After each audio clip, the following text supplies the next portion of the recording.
but nope. Guess what? Okay. Now you're recording. Oh, there we go. Now I see it. Okay, so I don't know if I did that all the way through or not, but I think everyone was in favor of approving the minutes, and no, I don't see anyone opposed. And then we had our information items.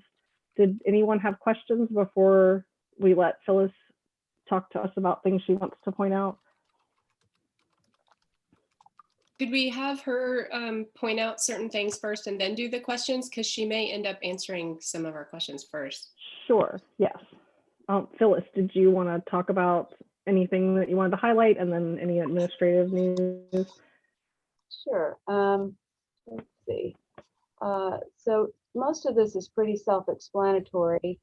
I did want to highlight, this ongoing changes in the foster care unit in terms of having waivers and then those getting taken away, and the impact on staff having to kind of change their processes and procedures. You'll notice the applications for the crisis assistance, and this time we also provided figures from last January to kind of give you a comparative.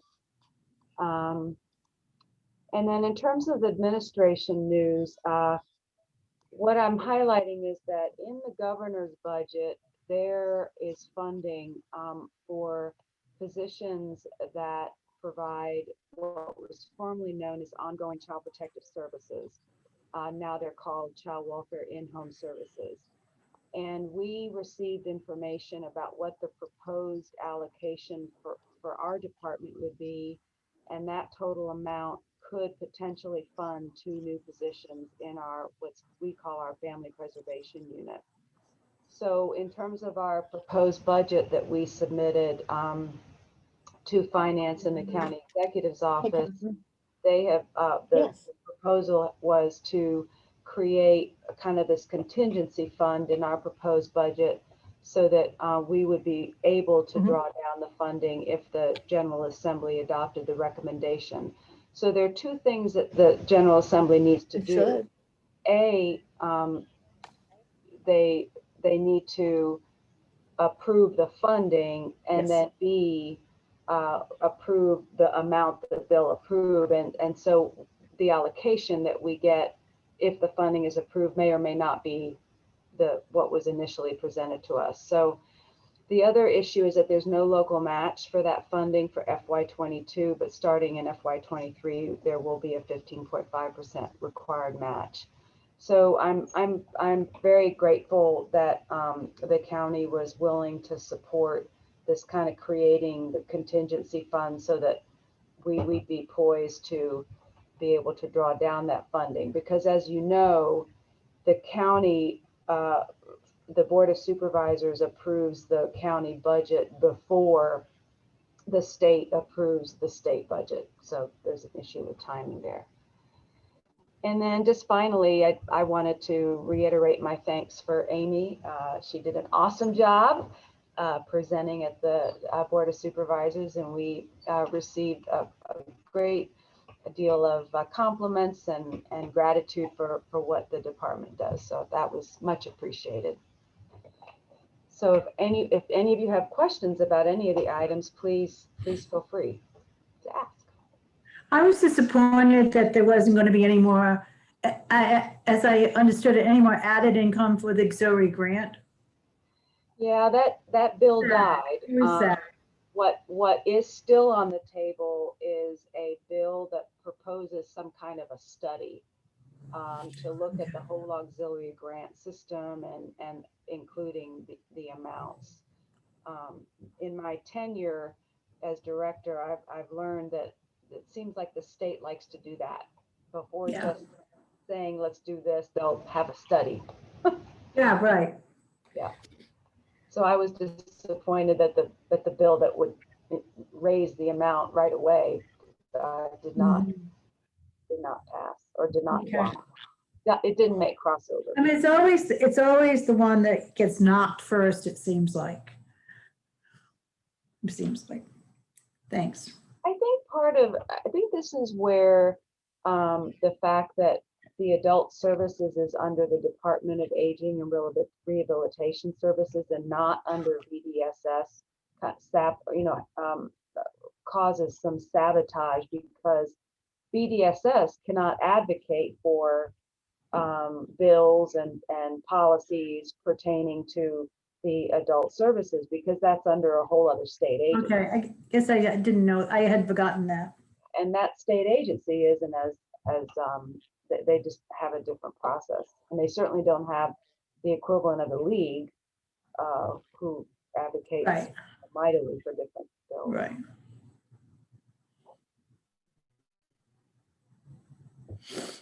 Other questions? Yeah. Did anybody, Mary, did that answer? Usually, I'm not pointing you out, but you do usually have questions, so I wanted to see if that answered your question. I accept. I own that. I do. I wake up in the middle of the night and I have questions. It's a good thing. It's a good thing. It used to drive my parents crazy. So I really love to see the updates about Bright Stars. And I was seeing this one about Mountain View, and it triggered a memory that there was a discussion in the past that because of spacing issues in Mountain View School, they may have to move their Bright Stars classes to Walton. And I was wondering if that Bright Stars program has been notified that they're going to have to move if the county schools move forward into stage 4, or are they going to be able to stay in their location? Yeah, that proposal requires some funding attached to it because there'd have to be some construction and reconfiguration of Walton, and that was not included in the school's budget. I have not heard of a plan to move forward with that. Alice, have you heard of any such plan? I have not. Early on, there definitely was discussions around identifying alternate locations, even if they were outside the existing school building, so that children could meet more than twice a week. But I have not heard any recent updates. Thanks. Okay, thank you. I just wanted to make sure that it wasn't already being talked about or already hadn't been decided, or you know what I mean.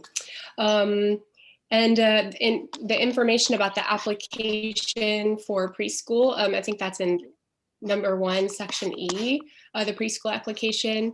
Just making sure, is that available in Spanish for the families? I am fairly certain it is. Alice, can you confirm that? That's my understanding is there is an intent for that. This unified application process is new, and I haven't heard the finalized details of that. But I like Phyllis, I expect there to be. Okay. Yeah, if we can just double check, because I guess if it's not available in Spanish. Before the online, but there was a paper one in Spanish. So I would be surprised if they're not just carrying that forward. Okay. Okay. And then I saw the staff is vaccinated, the Child Protective Services staff. And it made me wonder if foster families are somehow prioritized. So the foster parents, are they at all prioritized to get vaccinated in the process? That's a good question. The way that the Child Welfare and Adult Protective Services and a couple of our housing staff were able to get vaccinated because they were put in the phase 1A group by the county. And foster parents are not employed by the county. And so they by definition couldn't be included.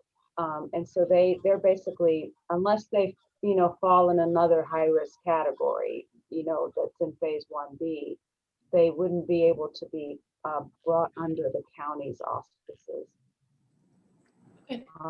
But yeah, the county set up, the health department set up pop-up clinics, which enabled our phase 1A folks to get vaccinated. Like 2 weeks ago they started, and then I think everybody that is available to get vaccinated have received one or able to, which is a good thing. We're getting there. We're getting more people every day, so that's good. My appointment is tomorrow, actually, which is exciting. Good. The last question that I had was about the Fostering Futures Youth. I saw it was in number 4, section D. So in section D, it says that the extended financial support for the youth who are 21 to 23 expired January 1st. But then in section E, it looks like under a new initiative that only the ones who turned 21 during this pandemic time can continue receiving assistance. I think I'm understanding that. And if I'm not, please help me understand it. But so for the students, for the youth who then are not eligible and are no longer going to be able to get assistance, could you tell us approximately how many people that is going to impact? And do we have any potential community organizations that we can partner with to try to get support for those youth, whether they're religious organizations or I don't know what our options are in the community, but I just don't know if we can try to get them help from other people since they can't get it from us. So I'm going to ask Alice in a minute to offer her input, but it's my understanding that the support that is described in D came from the federal, that was a federal government kind of guideline or policy. So when the feds expired that, then the state on its own rolled out this other new initiative. So the CASA also has a program that would serve these same youth, and it's called Bridges to Success, I think. And so I would imagine that that's a resource. But Alice, can you offer any more insight and also confirm whether I'm right about the fact that the description in D was a federal federal mandate, and then the state rolled out its own program? Yeah, I definitely think it came out of federal. Yeah, can you hear me?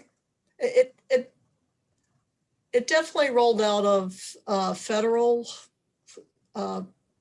provisions and funding.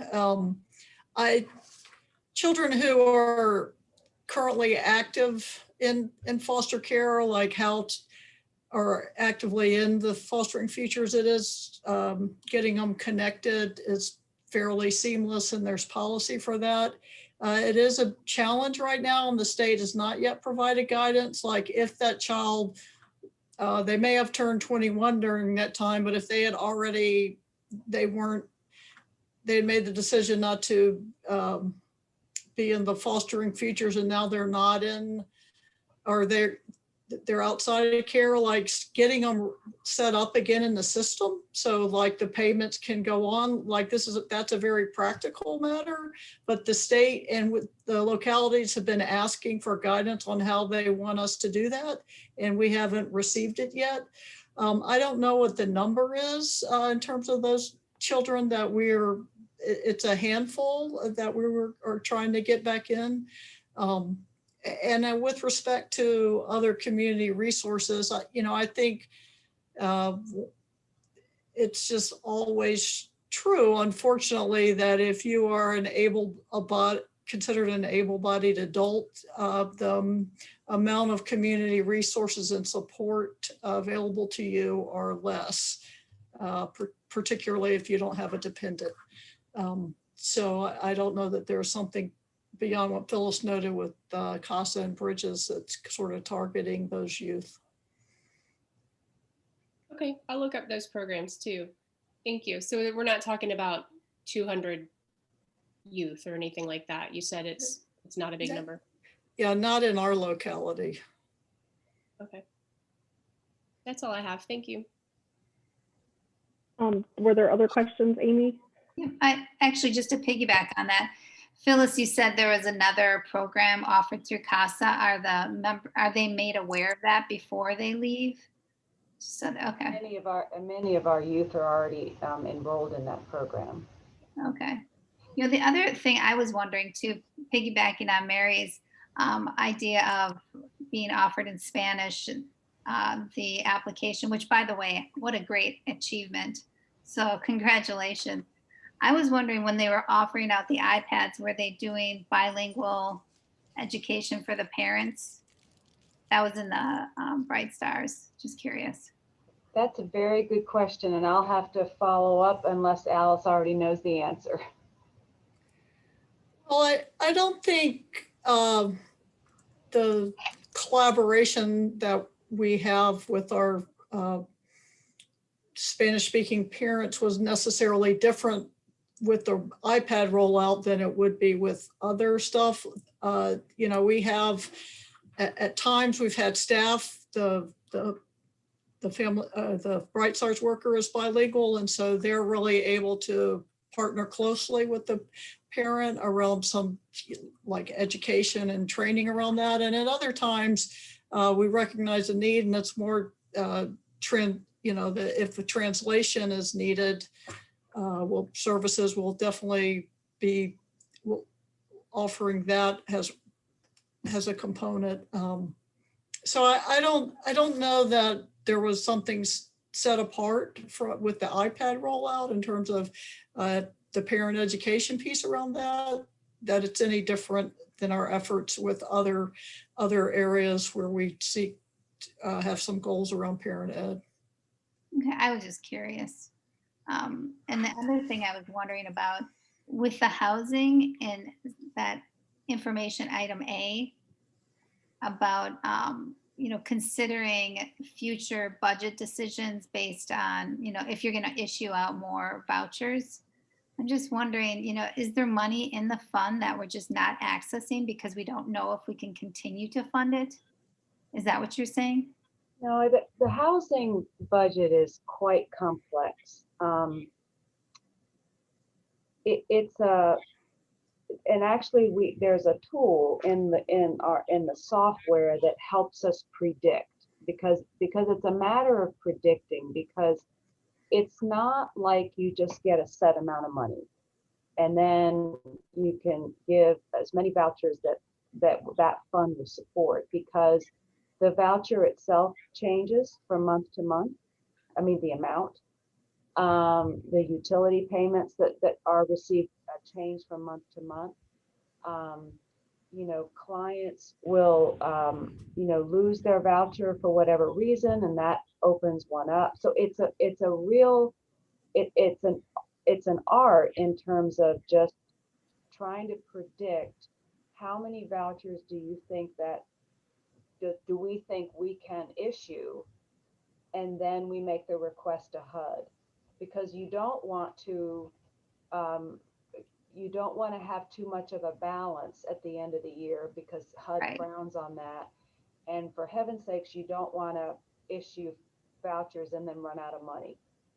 Right. And so what Philip is doing is he's trying to be, conservative to maximize our protection, but also try to not be too conservative so that we can release new vouchers. So there's an art to it. There's a mathematical formula to it, and it's quite complex, and it's been quite a learning curve for all of us here at DSS trying to understand it. So that's really how I can answer that. It's just we're just trying to see if we can draw down more HUD money to issue vouchers, but not put ourselves at risk. Right. Yeah, I was just wondering. Yeah. You wouldn't want money left over, thinking that you No. could have helped somebody else. Yeah. And I would like to say thank you, Phyllis. You did all the work on the presentation. You put together the document and you gave me the talking points. So you did the work. I just read it. Well, So you added your own flavor to it. thank you. You did a great job. Thanks. All right. Good information, good questions. Are there other questions, or I also wanted to, of course, thank Phyllis, but also thank you, Amy, for presenting the annual report to the board. I had hoped to watch that day, but unfortunately I wasn't able to watch, but I heard good things. So are there any other questions about the information items? It doesn't look like it. Phyllis, did you want to introduce Alice and sort of guide us into that part? I think Alice has been here before, so some of you have met her. Alice Micklem is our assistant director who has oversight over all of our child welfare programs as well as our self-sufficiency team. And about a year or so ago, Mary Stebbins came and presented the work that child welfare has been doing with the state's program improvement plan. And I thought it might be interesting to ask Alice to come and give us an update. I don't know all the details, but I know our staff have been very involved and it's taken a lot of work and, you know, looking at putting in new initiatives and new best practices. So I'd like for her to give us an update. So Alice, I think that there might be some new board members since you've been. So what I'll do is I'll go along my screen and just ask you to introduce yourselves, and then also ask that you indicate what district you represent. So Karen? Hi, Alice. It's Karen Harage from Jack Jewett. And Jenny? I'm Jenny Moore, and I represent the Whitehall district. And Mary? I'm Mary McIntyre. I am from the Rio district. And Amy? Amy Lawfer with the Ravenna district. And then Supervisor Price had to step away for a minute, but I think she'll be back. And then Ray? Hi, I'm Ray Juhan. I'm from the Scottsville district. And I see Doug's frame. I don't know if he's on, but you know Doug, Alice. I do. I am. I'm from the Cobb. I'm from the Cobb McIntyre office building district. Welcome, Doug. All Thank right. So if we could all put ourselves on mute so that there won't be any interference. And I'm going to drive the PowerPoint. So Alice, if you give me a minute to do that. Okay. While Phyllis is pulling this up, I would just say I hope this is less of a presentation and more of a conversation. So to that end, as you all have any questions that come up along the way, please speak up and let me know so I can attempt to answer them. All right. Can you see my screen? Yeah. Okay, I'm going to go ahead and mute them.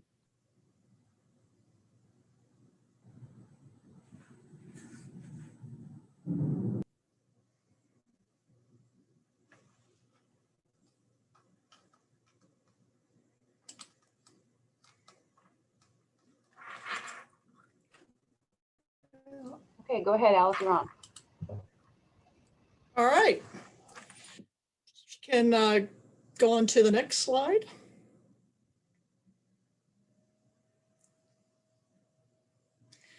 So if you all were here when Mary presented, the next several slides might be a bit of a repeat, and we thought we would, in talking with Mary about it, it would be a good idea to go through them just as a way of reminder, and then any new board members. So the CFSR is the Child and Family Services Review that's conducted by the federal government, and the intended outcome is to help states identify what they do well and also what the areas are needing improvement. And that inherent in it is a CQI process whereby we're developing a plan to make those improvements and then checking in and measuring how we're doing with that plan. Next slide. These reviews typically happen once every 7 years. It's interesting to note that no state has ever passed their review. Virginia went through it in 2017. Didn't meet any of the criteria successfully, so lots of room for the PIP, which is the Program Improvement Plan. The state had to come up with what that plan would be, and it took several submissions, but it did finally get approved by the federal government. And we began implementation around July of 2019. So next.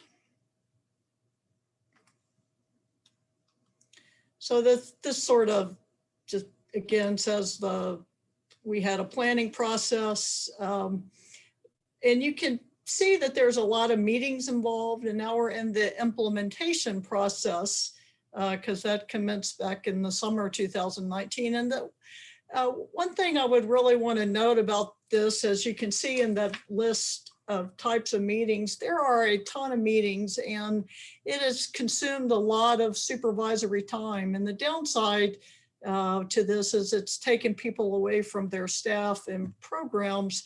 But the upside of critical importance is it's given us a voice in shaping what the policy and practice looks like. And we do highly value having that opportunity.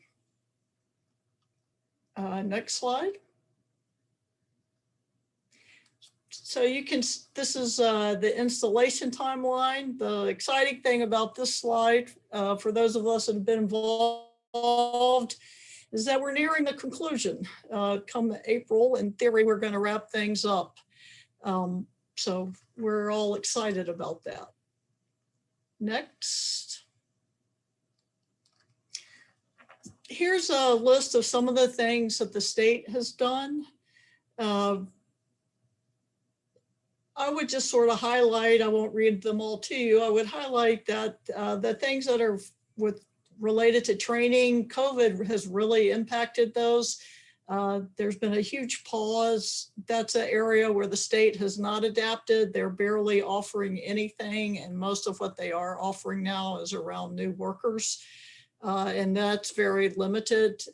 So they have hopes for finally making the transition to a kind of nimble, more effective virtual training model, but they are not there yet, and that slowed some things. I would also say the Compass mobile application workers have adapted and utilized that in their practice, that continues to be thought of as a bit of a game changer in terms of workers' ability to appropriately and adequately document things in real time. Next slide. This outlines a few of the specific things that Albemarle County DSS has done. We have our own process for reviewing timeliness and response. We developed that. We've developed some documentation guidelines that speak not just to timeliness of entry, but also the quality of the documentation. And most recently, we've been focused on our coaching model and the equipping of our senior workers to sort of lead that initiative. Next. So the CFSR items that are measured are focused around safety, permanency, and well-being. And within that, there's about 18 items that breaks it down further. In the remaining slides, we're going to be looking at those items. Of the 18 that are encompassed in safety, permanency, and well-being, to pass the PIP, we have to pass 10 particular items that have been identified. And one interesting thing to note about passing is in the various measurement periods, you only have to pass that item once. You don't have to continue to pass it throughout the the PIP time period. Certainly that's encouraged in the goal to keep your performance at that level, but the bar that the feds have set is passing it once during the 2-year measurement period. Next slide. So this slide shows the 10 areas that are being focused on in the work. And the 2 in white are the 2 that we have not yet passed, and that's around timeliness of initiating the CPS reports and doing the required visit, and then also the item that deals with assessing needs and providing services. So that, as we close out, and when I say the we, and with respect to this slide, it's the statewide, it's the state we, not just Albemarle County. So those will be the focuses in the remaining months. It certainly is trying to pass those 2 remaining items. And if we were to do so, we've been told that apparently that would be the first time ever any state has passed their PIP process with their first effort. So the state folks very much would like to have that distinction. Next slide. Oh, could I ask a question? Yes. I was wondering, so the MP is the measurement period. How long is that? Well, they're looking at it in largely in different quarters. They've been taking measurements throughout, or been trying to measure throughout this will end up being like a 2-year implementation process. So it's over that time and more or less looking at it kind of quarterly. One thing I would also note about the measurement, generally speaking, there's 2 data points or sources for data, I should say, not 2 points, but 2 primary sources. One is VDSS has a system called Safe Measures, and it provides in our child welfare programs various metrics that it pulls information out of our child welfare database, which is called OASIS. So things like timeliness to first CPS contact when initiating a referral, that gets captured every time because there's a particular screen, they go in and document, they saw the victim child on such and such a date at such and such a time.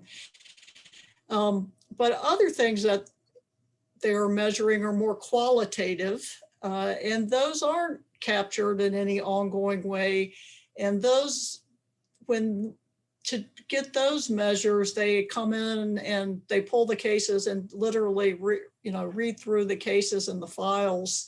And at times that they're doing a full CFSR, they'll also set up interviews with the participants in the case and get their feedback about how it went.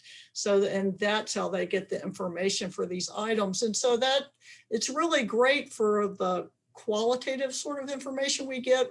But what is also true is that it also means it's a really small sample size.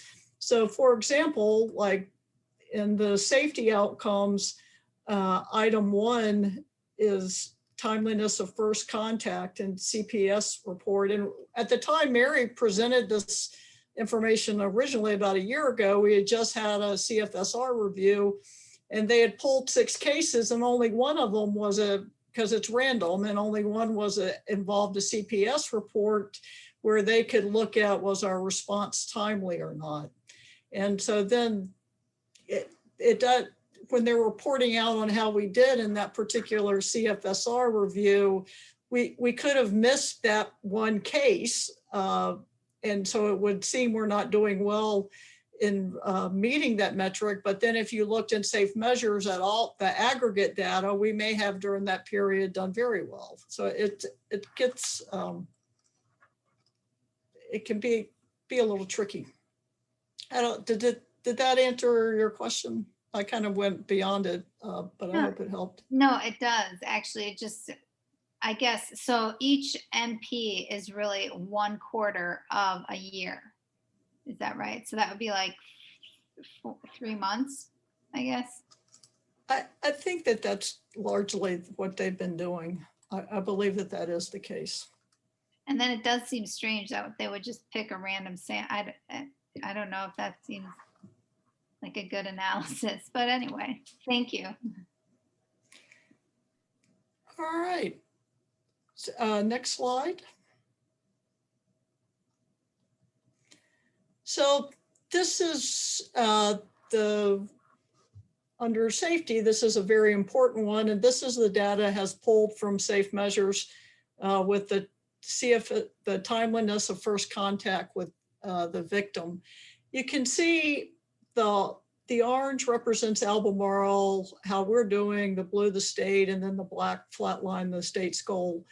And there have been a lot of instances where we have done well with this. And then there have been periods or months where we have not done as well as we strive to do. And it can be for a variety of reasons. And if I would note two things. One, in January, when that measure has just come out, we just got emails from the state with that. We actually were at 97% with success in meeting our first contact with victim. So we had definitely had improved from December.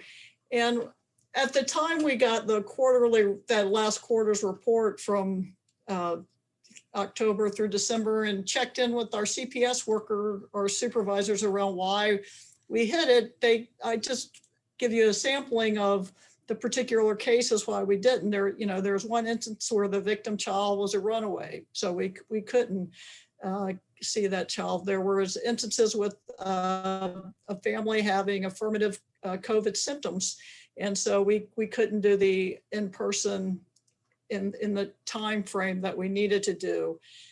We have had instances where the child was in a hospitalization, and because of COVID protocols, we weren't allowed to visit, although we certainly knew the child was safe. There's been instances where while the complaint fell to us, the child was in another locality and there was a request for courtesy and it might not have been done on time.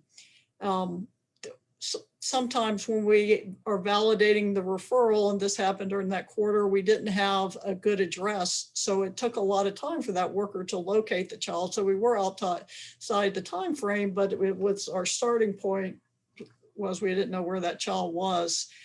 So I mention all that to say that there are a lot of times there are not meeting with the child is not a result of not making the effort or not getting to it. There are definitely sometimes cases like that where it fell off the radar. Maybe it was a R3 and you had to respond in 5 days and you had a crisis and you didn't get to it till the 6th day. So it definitely, sometimes it's just all on us, but sometimes we're not able because of factors beyond our control. And the state doesn't really, when they're collecting this data, they don't differentiate that. You either do it or you don't.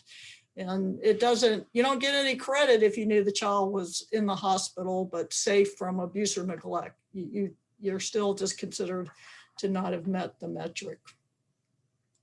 Can I ask another question about that then? Sure. I was just looking through it. By the way, thank you for the explanation because it's so inconsistent, it seems.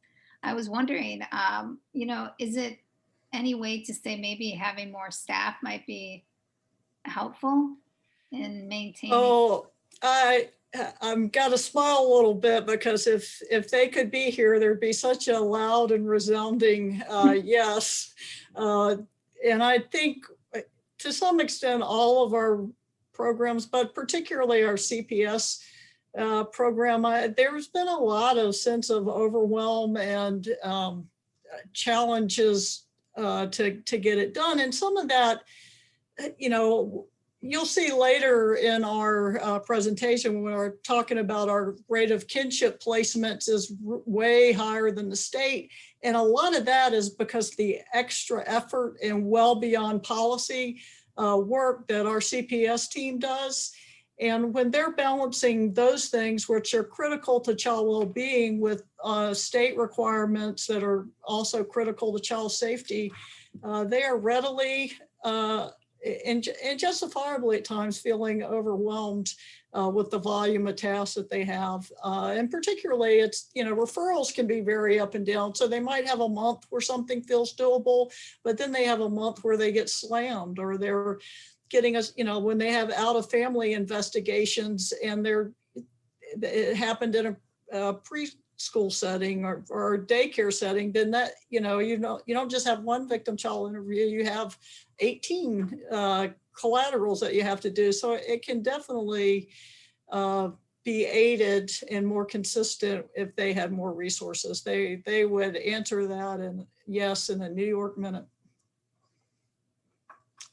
And they would appreciate your inquiry around that too. So thank you. I'm glad you asked that, Amy, because that's what I was going to ask, was if this was overlaid with a chart that showed when we were fully staffed versus when we weren't, or how many people we might be down or something like that, if there would be a recognizable pattern as to how it impacted various things. But Alice, I appreciate your explanation about how every case can involve so many different levels of people that have to be contacted and that sort of thing. So it really, it would almost be abnormal to see a straight line, because then you would think something's not right. Someone's not being truthful about it, because that's just the nature of all the different cases. Yeah. And we wish that we had better or rather more recent workload measures. We do still use the Hornsby-Zeller workload measures, but those are 10 to 20 years old. And the state, a year or so ago was going to roll out a new study to update those. And then they kind of abandoned it after getting a lot of workers' hopes up that help would be on the way. They abandoned the study really before it got rolled out. And so that's a huge area of need.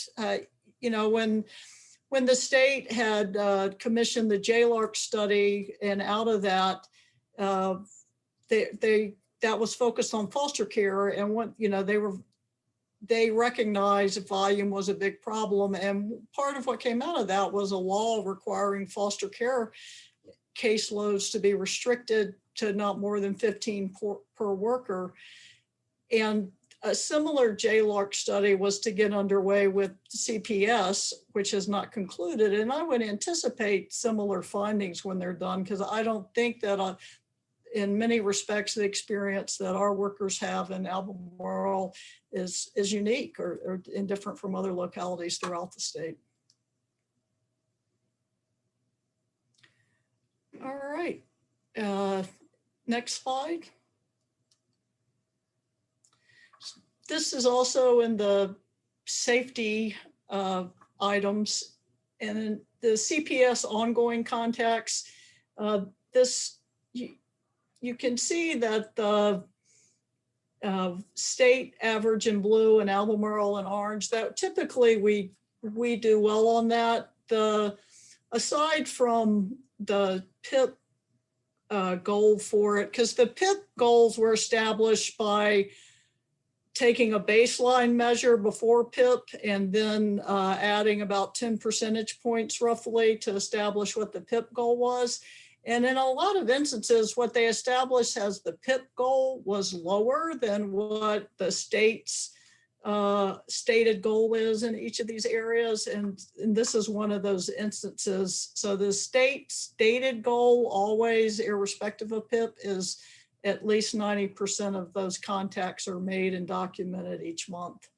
And I would note that we're worried if you see this graph in the future and it's gone down, it's because the state has indicated that there will be a policy change in March or April that comes out, that the number of visits per month is going to start to be dosed by the risk assessment. And so if you're very high risk, you're going to be asked to visit all your clients 4 times a month. If it's high risk, 3, and moderate risk, 2. And right now the standard is at least 1 visit a month. And so when that goes up, the challenge for accomplishing 90% of those visits having occurred is going to be much greater. And to that end, to loop that back around to what Phyllis said at the beginning about the state allocating additional money, one of the reasons that they're doing that is in anticipation of the need for additional resources if we're going to increase the requirements around client contact. The other indicator is around there's a risk assessment that we do, and what this chart reflects primarily is that folks have gotten in a really good habit of doing the risk reassessments as required by policy. They tend to, after we open cases as high or very high risk, and if a family continues, if it's work they've done in 90-day increments, and if the family is cooperative in working services and there aren't new reports, they tend to drop down to the lower level. So what gets important for the worker in terms of quality is that they continue their professional assessments, because that risk assessment sometimes isn't as nuanced, because it's looking at just the last 90 days and really those two compliance parts. Next slide. Items 4, 5, and 6 start the focus on permanency outcomes, which tend to be primarily the foster care program. And Phyllis, if you want to go to the next one. This is the percent of children discharged the permanency in in each 12-month period. And when we're just looking at outcomes and not factoring in how quickly we do it, we largely do a pretty good job, because you can see we're mostly either meeting or exceeding the state goal in that. And so when they're talking about discharge of permanency, they're really looking that the outcome was either reunification with the parents, adoption, custody transferred to relative, those sorts of things, as opposed to a child who ages out of foster care and leaves the system kind of unattached and without natural supports well in place. Next slide.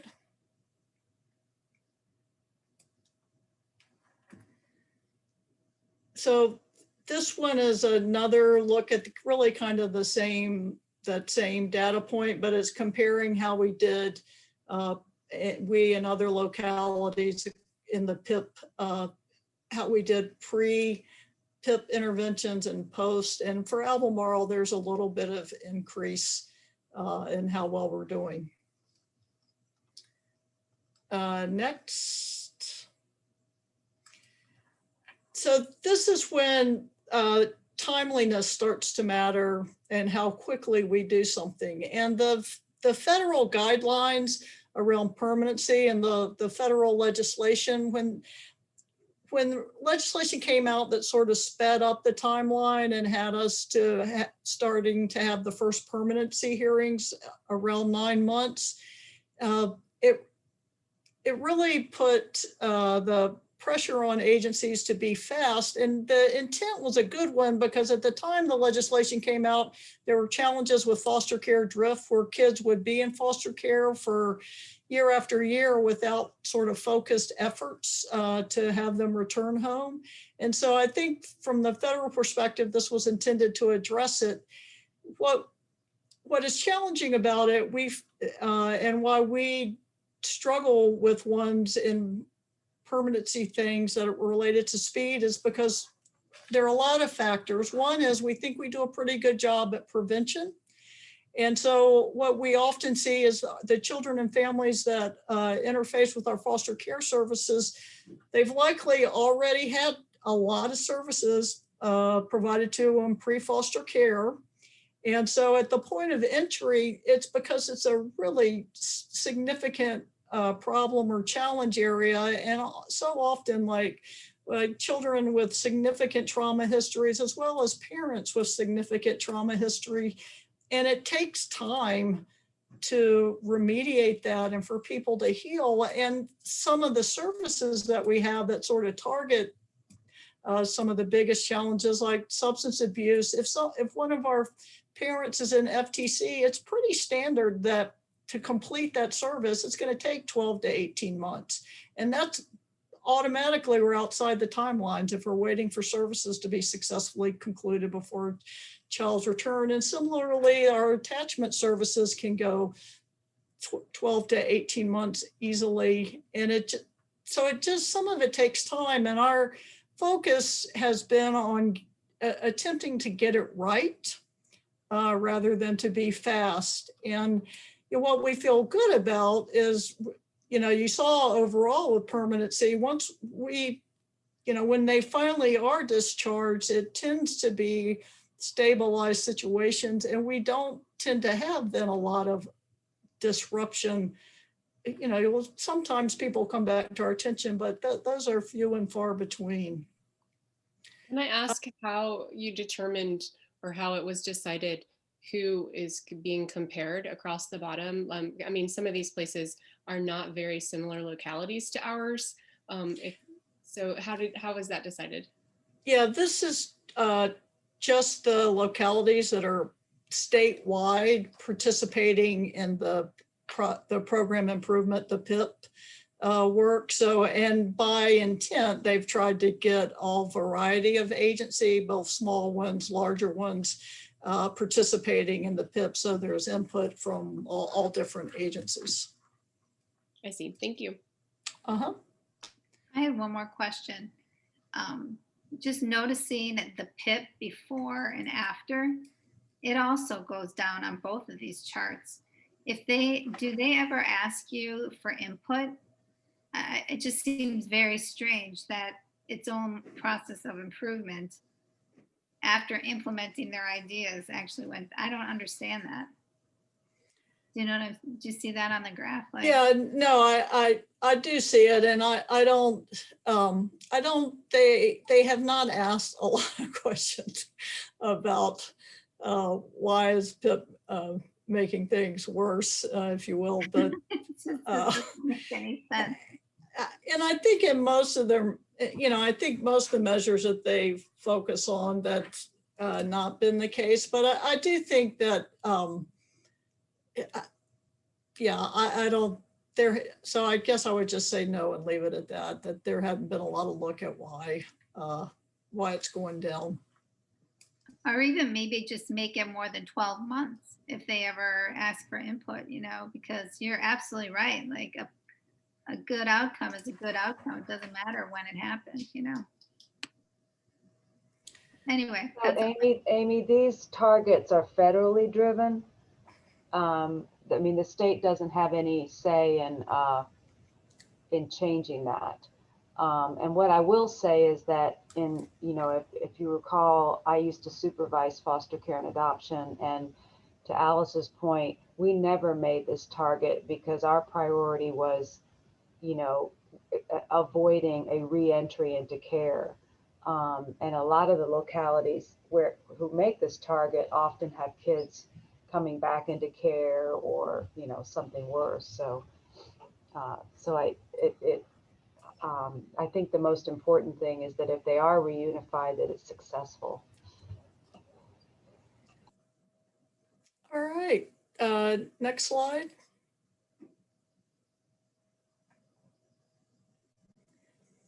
So the top one is, again, looking at the reunification with parents. And again, it's timeliness. It's just Albemarle's view the past 12 months, how we've done compared to the rest of the state.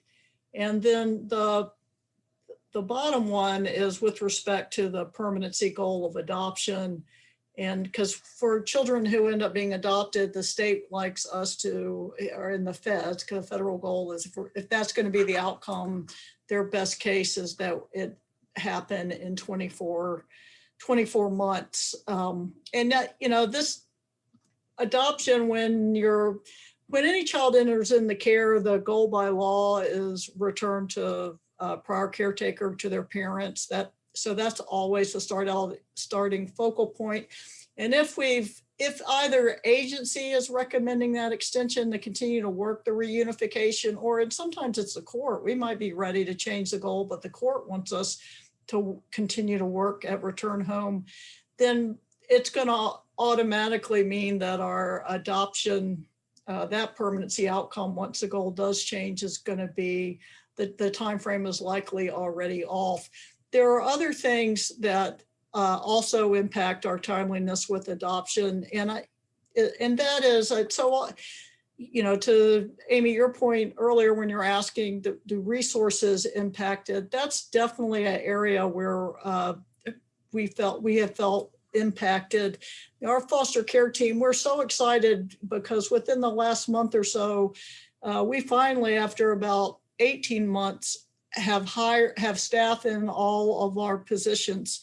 That past 18 months, at times there were as many as 3 vacancies at once, but definitely, you know, 1 to 2 for most of it.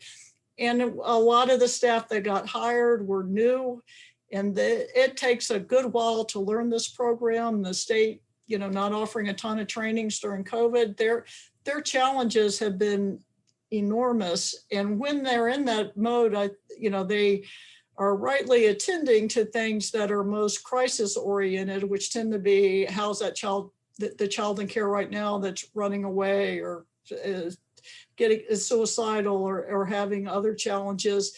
And some of the also very important work that needs to be completed to move an adoption along doesn't get the focus that it should, because other crises oriented things have gotten consumed by the limited resources we have.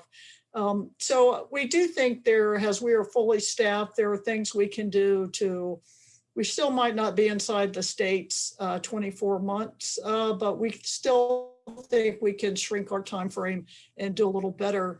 All that being said, I also want to say I would just be completely remiss if I did not highlight and celebrate that, notwithstanding those challenges, this past calendar year that concluded in December 31st, our foster care team, there were 18 finalized adoptions. And we're exceptionally excited about that. And I'm certainly exceptionally proud of those guys for their hard work around that, making that happen. Next slide.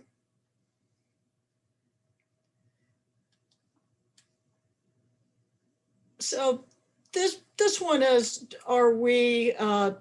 do we have the right goal and based on the length of time and care? So again, we certainly at the beginning, we always have reunification with parents as a goal, but if we get outside of that and don't meet the state requirements because we extend the goal past the 12 months. And if we're doing that from the speed standpoint, the state would say that's not the right goal because it's not within 12 months. And I think similarly, that happens with the goal for adoption. We're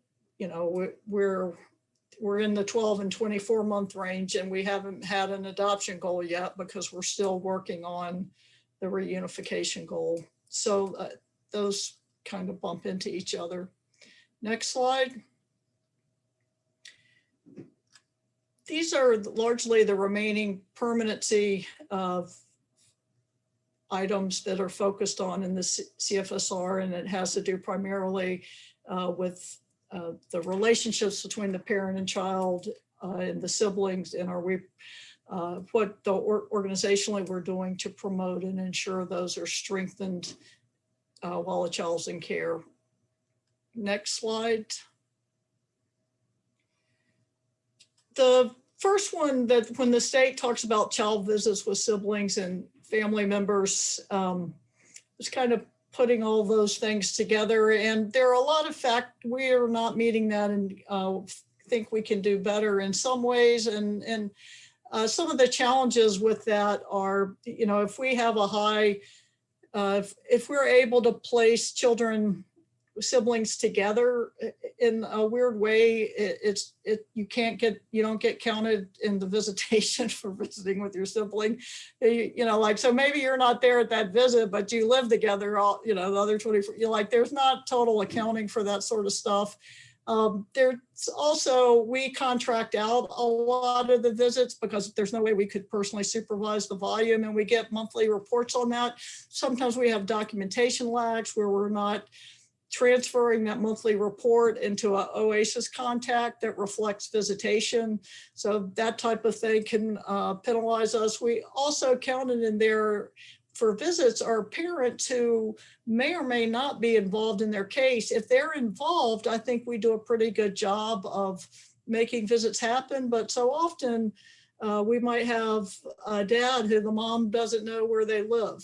So we, she might know the name, and that's listed as a client, but our ability to work with that dad until we can find them, it's just not there. Or one or both parents could be incarcerated, and the same, you don't get an allowance or a pass on visitation in terms of the metric just because the parent's incarcerated, it still would count against you. So there are things that go into that are,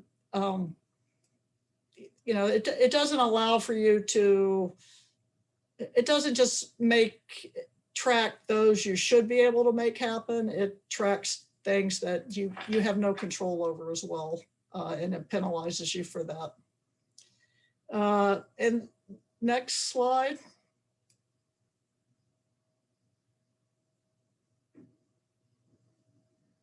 Phil, the last one there is visit in the child's resident and the worker's contact with parent. And those are both two points that we largely do pretty good on. We're more often than not meeting or exceeding that one. Next slide. And the top graph touches on an area that we're also a source of pride for us in terms of the work that we do, and that is our percentage of kinship placement. That's just capturing those in kinship with the first 12 months. So it's not getting at like all the kids that we have in kinship, and just the state average is all, as you can see.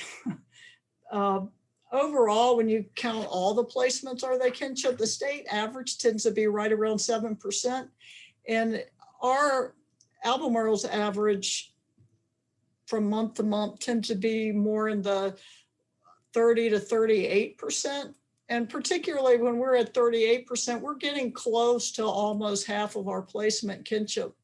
And that has us standing out in the state. And so, for example, at our next PIP meeting, the focus is going to be on kinship, and my staff will be presenting what we do to have higher kinship rates, because that's definitely the direction that the state wants to move in.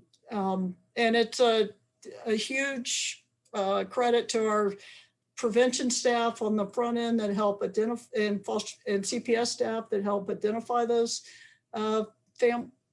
contacts before kid ever even enters care, but then also the foster care, where the focus doesn't stop once they enter care. There's continued efforts to develop those relationships and make those connections so that kids can be with family, because Virginia's practice model, one of its tenets is we believe children do better with their family wherever possible. And so this is an example of where we're living that value. The graph on the bottom is congregate care. This trend is actually a concerning one, because historically we have had really low rates of congregate care. And even though we're still below the state average, we've been creeping up, and that's always the placement of last resort, because of, again, our beliefs and values around children doing better in a family setting, whether that's kinship or foster care, regular foster care family. I think it partly reflects, again, the degree of challenges these children have when they're entering care, and that we're seeing a little bit larger number entering congregate care, but that's definitely an area we want to pay attention to and do everything we can to lower those rates. And I think that's the last slide, is it not, Phyllis? Are there any other questions that folks might have?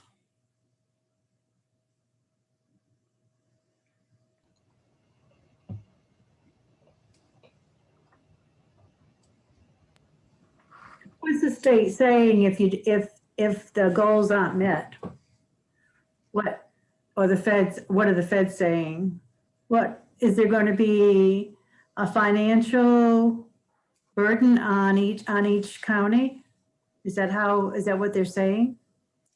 Well, I think with regard to the PIP process, if we don't, those final two items, if we aren't able to check them out or check the box and say we completed them, I don't know that there's I'm not aware of any sort of financial penalty for that sort of thing. We might have to continue our efforts.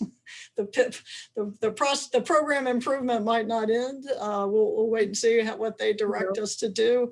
But for that type of thing, because again, the idea is we just want to help you all grow and improve and move along. Now, I do think there are other items, and particularly the types of things that get tracked in safe measures, like visits to the foster care child. If we're not hitting that metric, like that's an area where the state can get penalized financially if we're not hitting those.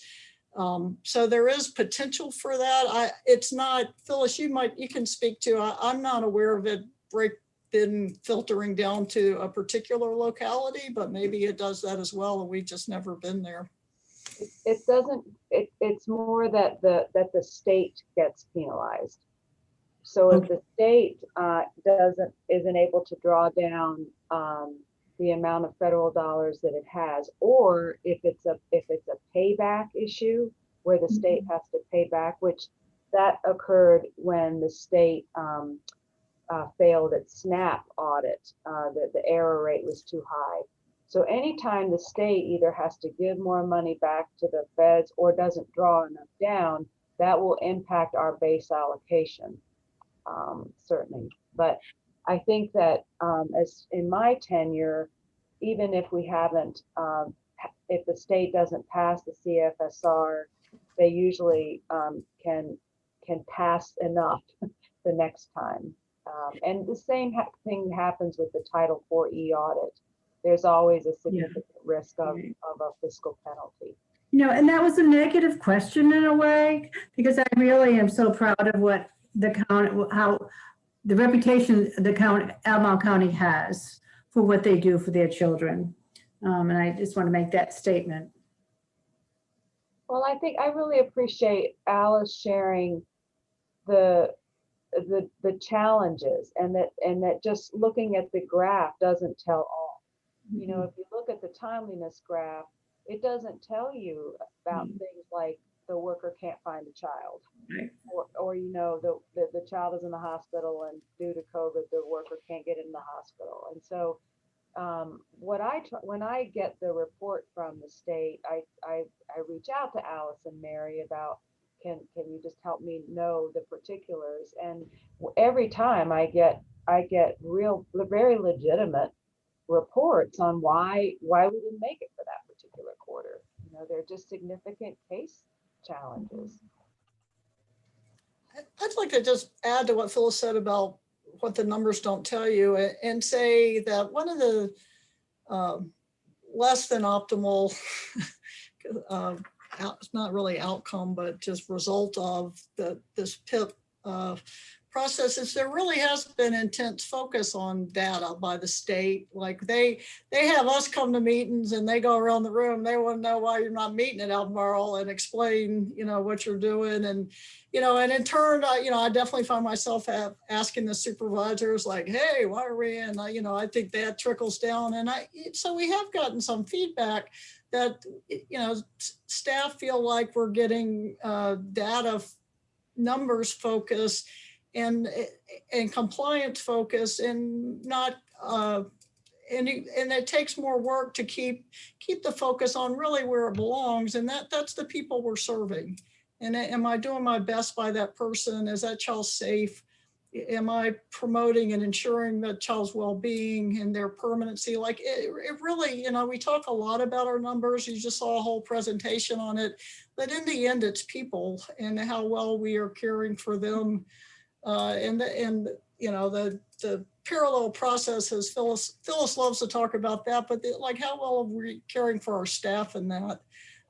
So that, then there versus the compliant sort of view, like, is there the growth in the human focus in our human services? Sometimes data paradoxically draws attention away from that.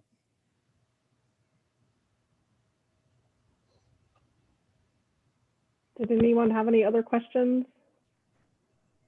I did wonder, why did we get selected one of 20? How many agencies are there? Is there like an agency per county or something?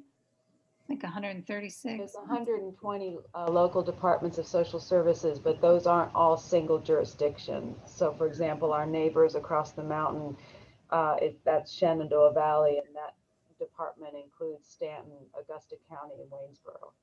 But in the state, there's 120 local departments. But that doesn't answer that question. Alice, how did we get chosen? Well, we were invited. So we did. It wasn't volunteered, but we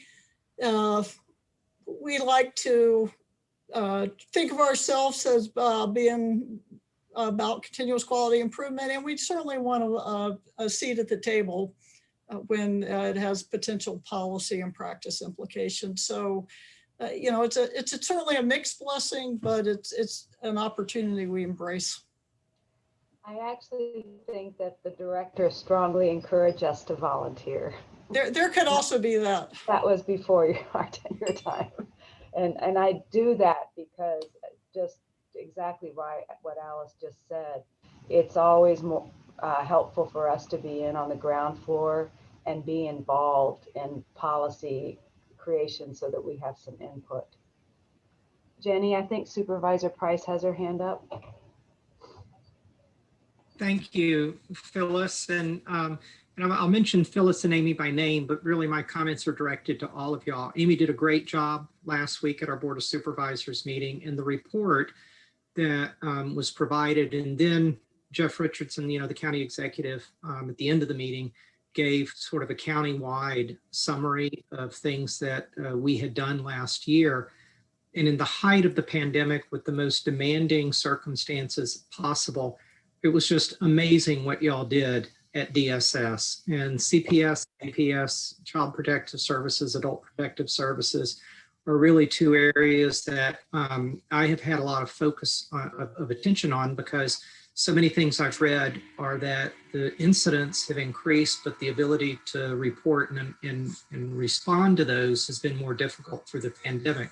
So with Mr. Walker sitting on in this meeting, we're getting ready to go into our budget session. And while I can make no commitment, Phyllis, I know that y'all will prepare, your budget requests. And I see DSS and our first responders with the police and fire department as the three really most significant things that we do in the county. So I hope to be able to support your needs to the greatest extent possible when we do go through the budget process. And again, I can't make any commitments right now because we have to see what everyone else requests. But I just wanted to say how much it means to me what y'all do, and just say thank you for that. Thank you. Thank you for that, Donna. And Mary, I thought it looked like you might have another question or something. Am I Surprisingly, misreading I do not. you? Okay. It's hard to read each other in this situation. I think after a year we'd be a little better at it, but if there's not any other questions, Alice, I really, really appreciate that. I think we all do, and that was having you add the information into what all the charts and graphs we're seeing to help us understand better about why we're seeing what we're seeing, and and really what you said at the end I think was great. An important reminder that is sometimes we lose sight of when we're having these presentations and seeing all these numbers. So we appreciate that as well. It was very good. And so I wondered, and I guess Phyllis knows the answer to this, does all the board members see that presentation? Yes, the board requested that Lisa copy them on the emails that include all the meeting materials. So okay, great.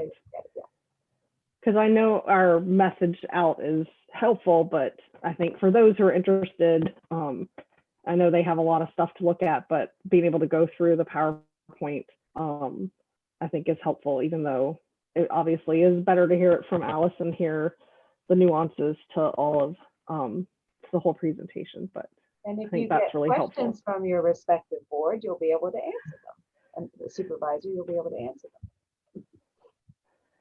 That is right. All right. Well, thank you very much, Alice. And Phyllis, did you have any business that you wanted us to talk about?